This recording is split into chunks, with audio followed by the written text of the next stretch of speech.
my leader here. But Madam Speaker, we are discussing here the office of the Kenya National Highway Authority, Madam Speaker. And if they are doing a shoddy job, and you know, through God, through, I think, some angels that now has come through the majority leader, and the majority himself is condemning today Kenya here in the House, Madam Speaker. We just have to clap for him. We cannot oppose him. We cannot oppose the majority leader. Yeah. You may proceed, Majority Leader, with those compliments. Thank you, Honorable Speaker. You know, my good friend, the leader of minority, might not have listened to me keenly because he was being interrupted by the member for Kathiani.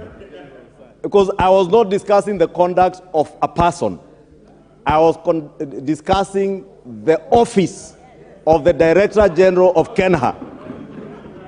And the person who holds that office, if he's inept, I have no fear saying he's inept. And I said he actually hails from my county. But ineptness, not village, county. And the Honorable Junet must know I do not just come from a village. I come from a village called Mutembei that hosts the Alliance High School. And I don't need to say that. That is why the senior counsel, Otiende Amolo, the other day I went to a village school. But you know, it is so derogatory to refer to the Alliance High School as a village school. Honorable Speaker, I was saying on Kenya, Honorable Speaker, because that is a bigger issue.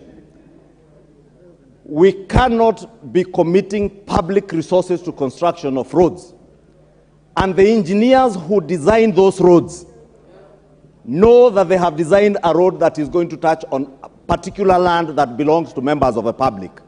By the time they are committing a contractor, they must have made sure that the monies relating to land compensation have gone to NLC and the people compensated. Because we are also misusing and misappropriating public resources when contractors are penalizing the same Kenya for idle time because they cannot access the ground where they are to do a road. Honorable Speaker, is not just Jomvu. If you go to my constituency here, and those who drive to the western parts of Kenya will tell you, the junction around Gitaru, at the intersection of 3 major national highways, the southern bypass, the western bypass, and the Great Northern Corridor, Wayakiwe Rironi interchange. That interchange, Honorable Speaker, has stayed for like 4 or 5 years without being completed on account again of land compensation. And Honorable Speaker, the same thing with Kisumu, and the Honorable Junet will tell you, the Mamboleo Junction. Honorable Speaker, you must protect me from Honorable Junet. He's telling me to pronounce junction as Junction. And he knows I hail from Kikuyu, not the other part of that part of the country where the Honorable Tiende Omolo would say Junction.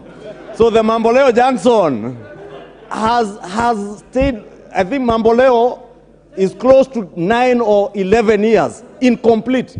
But you can be certain the contractor there is charging for idle time, for idle equipment, and penalizing Kenya. And we are paying interest, Honorable Speaker. And that's why I'm saying the CS in charge of infrastructure, CS Kipchumba Murkomen, besides giving directives from his office, he must show this country that he is able to deliver on the mandate that the people of Kenya gave him through his appointment by the